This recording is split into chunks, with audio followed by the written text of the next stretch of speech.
वक्रतुंड महाकाय सूर्यकोटि समप्रभा निर्विघ्नं कुरु मे देवा सर्वकारेषु सर्वदा। देने के बदले लेना तो बीमारी, और जो देकर भी कुछ ना ले वही तो है हमारे बांके बिहारी। सब कुछ मिला इस दरबार से, कैसे कर्ज चुकाऊं सांवरिया का। मेरा सांवरिया बड़ा दयालु, मैं गुण गाऊं सिर्फ सांवरिया नाम का। Hello everyone, my self Krishna Sharma from the team of knowledge के वापस आ गया आप लोग के बीच में एक और पावरफुल मोटिवेशनल स्टोरी के साथ। आज की इस वीडियो में मैं भक्त और भगवान की बड़ी ही सुंदर, बड़ी ब्यूटीफुल एक स्टोरी लेके आया हूँ। पूरे नॉलेज मैं आप लोग को बता दूं, ये स्टोरी पूरी तरह से एक सच्ची घटना पर है। So come on, without wasting of time, let's start this video.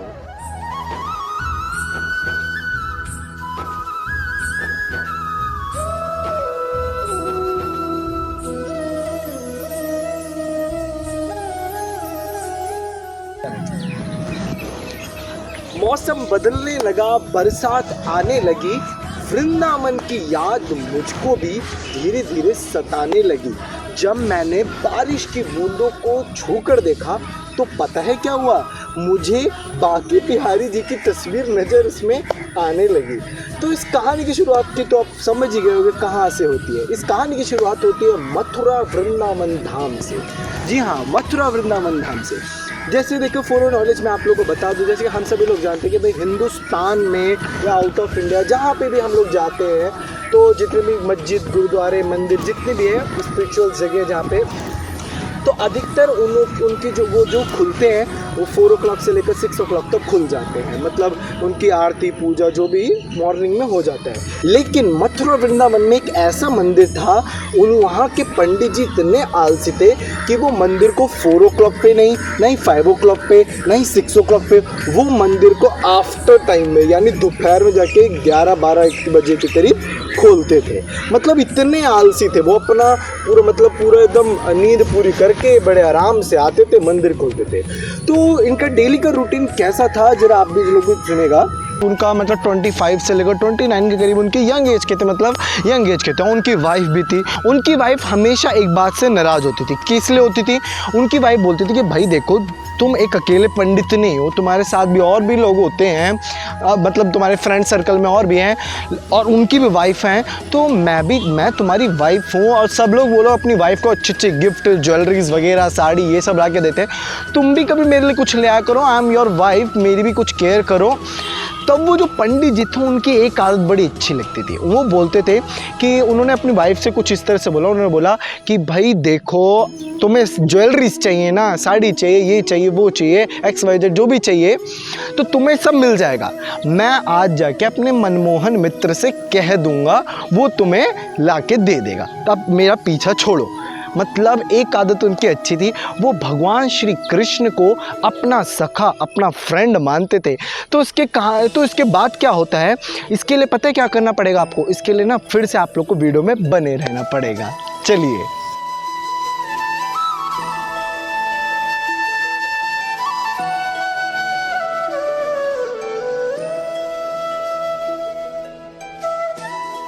तो जो हमारे पंडित जी का डेली का जो रूटीन था जाने का, वो कुछ इस तरह था। भाई वो सुबह 12 बजे तो उठ के जाते थे, भाई आलसी इतने थे, मंदिर जैसी जाके खोलते। तो भगवान से बात कैसे करते हैं, वो भगवान को मनमोहन कह के पुकारते थे। भाई मनमोहन, वो कहते थे भाई मनमोहन, तुम्हारी थकान तो दूर हुई है कि नहीं?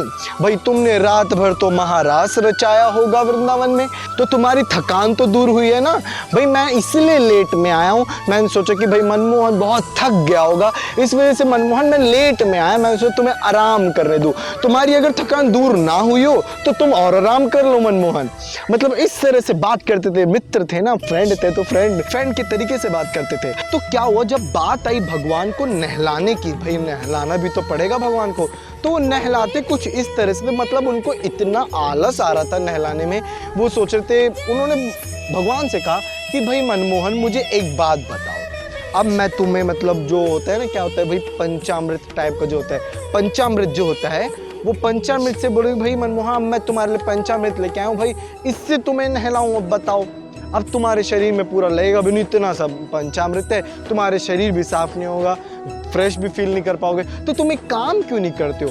वो देखो हमारी इस यमुना जी हैं, वहाँ पे यमुना बहती रहती है दिनों रात, तुम एक काम क्यों नहीं करते? वी आर फ्रेंड, हम तो फ्रेंड है, तुम एक काम करो, तुम अपने सारे कपड़े उतारो, जाओ यमुना जी में खूब डुबकी लगाओ, जितना मन कर रहा है नहाओ, उतना नहाओ, उतना नहा के वापिस आओ। तो आप क्या देख रहे हैं? तो चलिए हम भी यमुना जी चलते हैं।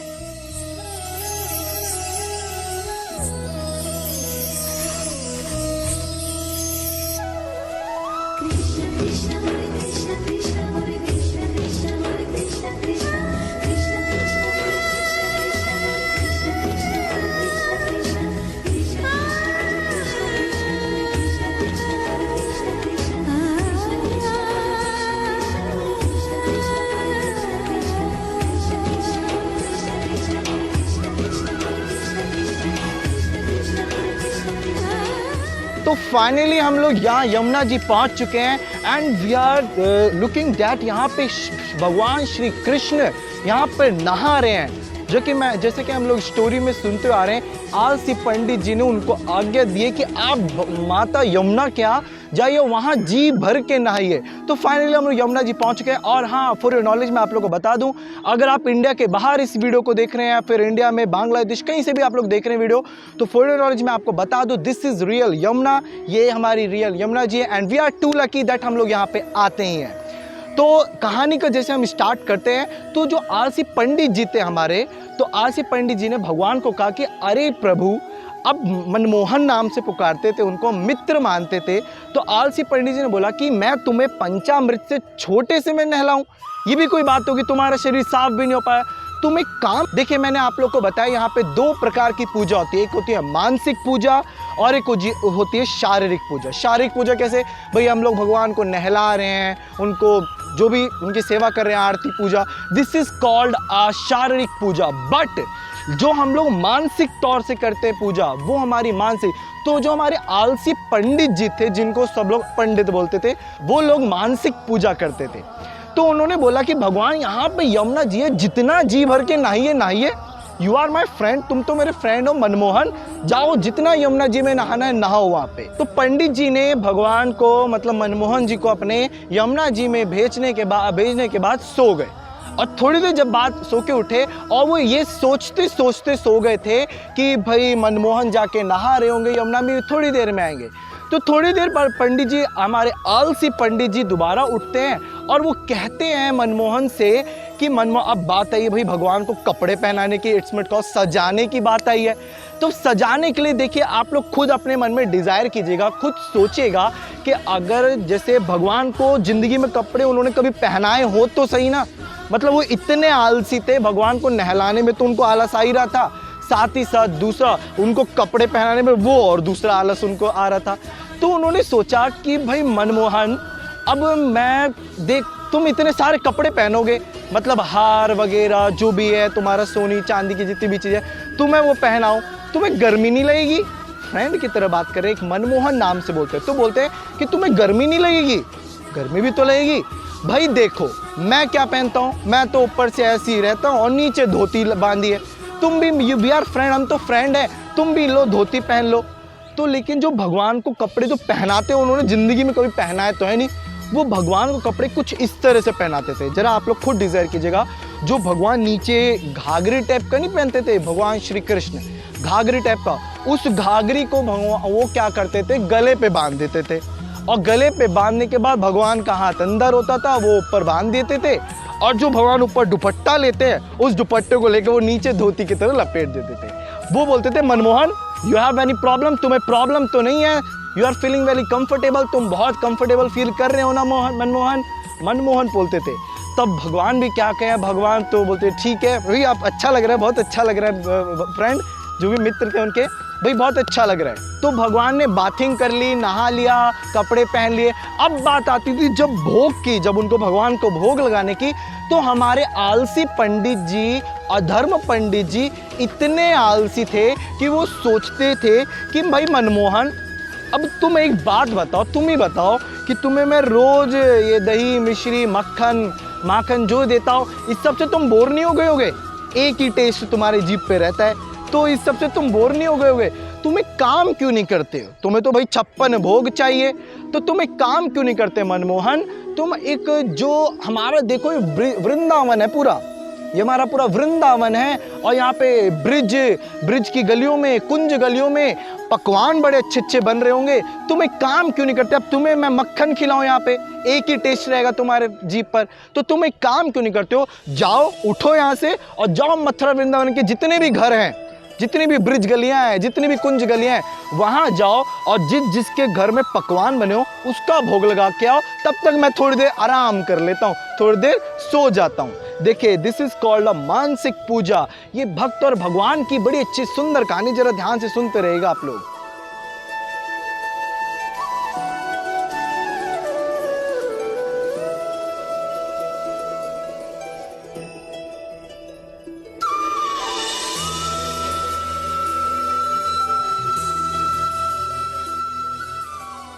हो मेरे बाके बिहारी लाल, तू इतना ना करियो श्रृंगार, नजर तो है लग जाएगी, नजर तो है लग जाएगी। जरा पास में आइए। तो सजाने से बड़ी अच्छी एक बात याद आई। जब एक दिन क्या होता, जब पंडित जी अपना सारा काम ऐसे करते थे, भाई अपने भाव से भगवान को नहलाते थे, खाना भोग वगैरह जो भी था, तो एक दिन क्या हुआ, पंडित जी मंदिर में सो गए, और सोने के बाद कोई भक्त मंदिर में आया, और आने के बाद उसने भगवान को हार और ज्वेलरीज वगैरह जो भगवान की होती है उसको लाके भगवान को चढ़ाकर और चला गया। और जब चला गया तो पंडित जी उठे। पंडित जी ने देखा, भाई मनमोहन, तुमने इतना भारी हार क्यों पहन रखा है? तुम्हें गर्मी नहीं लग रही है? अरे इतने सारे हीरे जवाहरात तुमने क्यों पहन रखे? अरे कितनी गर्मी लग रही है, कितने भारी होते हैं, कितना वेट होता है इनमें, तुमने पहन रखे हैं, और तुम्हारी गर्दन कितनी नाजुक है, इसको उतारो, चलो उतारो। तो देखिए, भक्त और भगवान के बीच में कोई मतलब लिमिटेशंस नहीं रही। मतलब उन्होंने क्या किया, भगवान के गले में से हीरे जवाहरात का जो हार था उसको निकाला और अपने गले में पहन लिया, और पहनने के बाद अपने रास्ते भर अपने घर पर आए। और जब घर पर आए, अपनी वाइफ को दिया। अपनी वाइफ से क्या कहते हैं कि भाई लो, तुम कहती थी कि मेरे लिए कुछ नहीं लाते हो, मेरे लिए कुछ नहीं आते हो, मैंने मनमोहन से कह दिया था, उसने वो ले आया, लो तुम पहनो। अब वाइफ ने जब देखा वो ज्वेलरीज भगवान की, तो वो सोचने लगी अरे तो भगवान की है। तो वो कहती है उनसे कि भाई तुम मेरे को पाप का भागीदार बनवाओगे, ये तो भगवान की ज्वेलरीज हैं, इसको जाओ भगवान को ही दे दो, मेरे को बहुत बड़ा पाप लगेगा।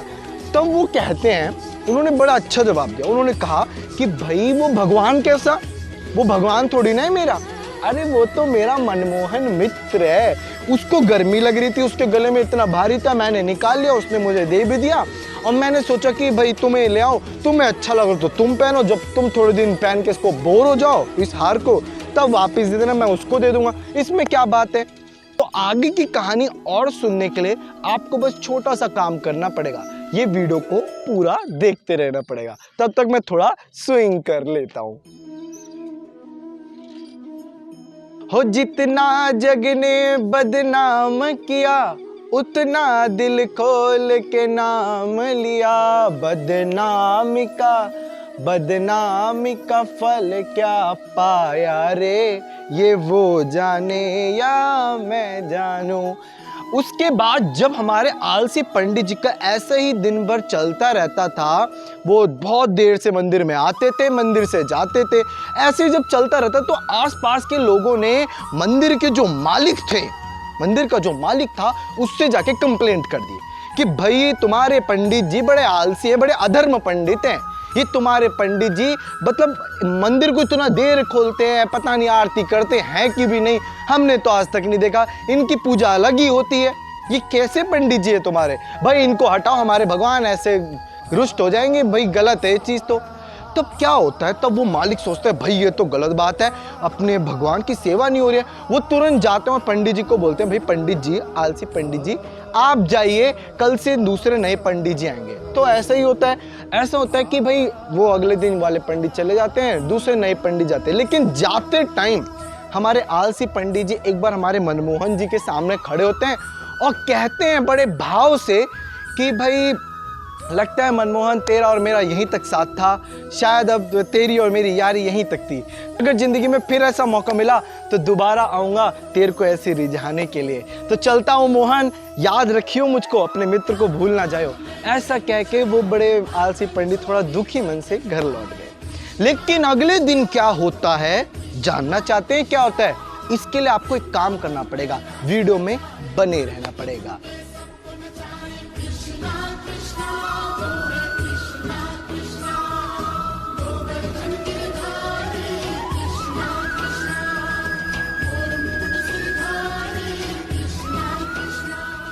लेकिन एक दिन क्या हुआ, भगवान स्वयं भगवान श्री कृष्ण मालिक, जो मंदिर का मालिक था, उसके सपने में खुद आए। 2-3 दिन के बाद उसके सपने में खुद आए। देखिए एक बात बड़ी अच्छी लगती है मुझे, जो कि हम लोग हमेशा रिपीट भी करते हैं। कितना खुश हुआ था तू सुदामा के द्वार पर आने पर, तू नंगे पैर दौड़ चला था तू उसको अपने घर बुलाने पर। अरे तीनों लोक लुटा दिए तूने सिर्फ और सिर्फ एक चावल के आधे दाने पर। अरे मर जाऊं सांवरे मैं तो तेरे इस याराने पर। बड़ी अच्छी कहावत है। भगवान आके उस मालिक से आके विनती करते हैं। विनती कैसे करते हैं? भगवान बोलते हैं कि मालिक मैं तो भाव का भूखा हूं, मैं भाव ही सार है, भाव से मुझको भजो और भाव से बेड़ा पार है। भगवान उससे विनती करते हैं। हमारे मनमोहन जी उसके सपने में जाके विनती करते हैं, बोलते हैं मालिक मैं जो तुमने अभी नया पंडित रखा है मैं उससे संतुष्ट नहीं हूँ। अरे जो मेरा आलसी पंडित था, मेरा वो मित्र था, अरे उसके साथ क्या जीना था, बड़ा ही अच्छा रहता था। महारास रच के मैं रोज आता था रात को, शरीर से बड़ा थक जाता हूँ, लेकिन वो आता था जब मंदिर में, वो कहता था तू मित्र जितना सोना तू उतना सो। वो 12 बजे 11 बजे आता था, भले ही आलसी था लेकिन मित्र मेरा बड़ा अच्छा था, वो मेरे को हमेशा आज़ाद रखता। लेकिन इस पंडित के आने से मैं तो पूरी तरह से बंध गया हूँ। अरे मेरे उस मित्र से मुझे मिला दे, मेरे मालिक मेरे मित्र से मिला दे, मैं यहाँ पे खुश नहीं हूँ अभी। वो पंडित आता है सुबह 4 ही बजे मंदिर खोल देता है और मुझे 5 ही बजे नहला देता है। महारास रच के मैं आता हूँ रोज रात को, मेरा शरीर थक जाता है और खाने के लिए वही माखन मिश्री देता है। अरे उसके जो मेरा मित्र था उसके राज में क्या जीना था। वो सीधे कहता था कि मित्र अगर तुझे नहाना ही है तो यमुना जी में ना, यमुना जी में जितना मैं जाता था उतना नहाता था। और जब बात आती थी कपड़े पहनने की, वो बोलता था जो तुझे अच्छे लग रहे हो मित्र मनमोहन वो पहन तू। और जब बात आती थी भोग की तो वो इतना आजाद रखता था मुझे। वो कहता था मित्र तू माखन मिश्री खा खा के तेरा टेस्ट बिगड़ गया होगा, तू एक काम कर, तुझे तो 56 भोग चाहिए, अब मैं चलूँ तेरे लिए 56 भोग बनाने। भाई इतना दम नहीं है मुझ में। वो कहता था कि जाओ तुम पूरी कुंज गलियों में घूमो, वृंदावन मथुरा वृंदावन ब्रिज इस सब जगह जाओ और कुंज गलियों में हर घर में जो सुंदर सुंदर पकवान बने उसको जाके खाओ। मैं हर घर में जाता था, हर घर में पकवान लेके खाता था और यहाँ तक मालिक मैं तेरे घर भी आता था और तेरे घर का जो मिठाइयाँ बनती थी उसको बड़े चाव से खाता था मैं। लेकिन अब इस नए पंडित के आने से मैं पूरी तरह बंध चुका हूँ। अरे मेरे मित्र से मिला दो, मेरे आलसी पंडित से मिला दो, मेरे अधर्म पंडित से मिला दो। अरे उसका दिल जैसा तो कोई दिल ही नहीं है, वो मेरा मित्र है और मैं भी उसका बड़ा दीवाना मित्र हूँ, मैं उसके बगैर रह नहीं पाऊंगा। इतना कहते साथ वो मालिक रात के 3 बजे उठ के खड़ा हो गया। उसको लगा कि भगवान ने उससे सपने में आके इतनी बात कही है कि भाई वो मंदिर में सही नहीं है, भगवान उनको पूरी कंफर्टेबल फील नहीं कर रहे हैं वो।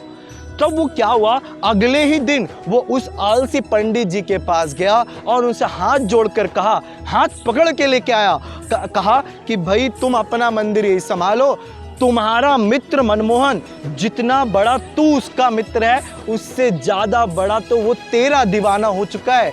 तू जा अपने मित्र से मिल। और जो नए पंडित जी थे उनको हाथ जोड़ के विनम्रता के साथ उनको बोला भाई पंडित जी आप जाइए, आप कहीं दूसरा स्थान देख लीजिएगा, लेकिन ये दोनों मित्र को एक साथ ही रहने दो, इनके बिगर ये नहीं जी पाएगा हमारा मनमोहन।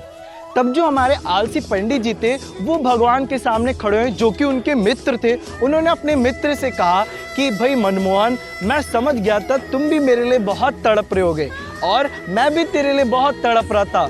तब जो हमारे आलसी पंडित जी थे उन्होंने भगवान के सामने खड़े होकर बोला कि भाई मनमोहन, मैं तेरे लिए बड़ा तड़प रहा था और तू भी मेरे लिए इतना तड़प रहा था, मुझे तो नहीं पता था। तो लास्ट में वो कहते हैं भगवान से कि भाई ना जीवन में मुझे अमीरी की ख्वाहिश है, ना गरीबी से घबराहट है, बस रखना बिहारी जी अपने शरण में, चरण में, यही मेरी आपसे गुजारिश है। तो मिलते हैं आपसे अगली वीडियो में, तब तक के लिए जय हिंद जय भारत। और एक और बात मैं आप लोगों को बता दूं, ये जो मैंने आपको स्टोरी सुनाई ये पूरी एक सच्ची घटना पर आधारित है जो कि मैंने आप लोगों को सुनाई, जो कि घटी थी ये वृंदावन धाम में। वृंदावन धाम में जो कि मैंने आप लोगों को सुनाई, ये सभी को शेयर कीजिए। और फॉर योर नॉलेज मैं आपको बता दूं कि हमारा जो चैनल है नॉलेज की उड़ान, वो मोटिवेशन से रिलेटेड, लॉ से रिलेटेड, अमेजिंग फैक्ट से रिलेटेड आती रहती है वीडियोस लगातार। हम सबके जीवन में अपना अपना युद्ध है। युद्ध कैसा है, किसी को डॉक्टर बनना है, किसी को वकील बनना है, किसी को जज बनना है, सबके रिलेटेड आपके वीडियोस आती रहेंगी। तब तक के लिए जय हिंद जय Bharat. Thank you so much from the team of knowledge की उड़ान, and also don't forget to keep watching.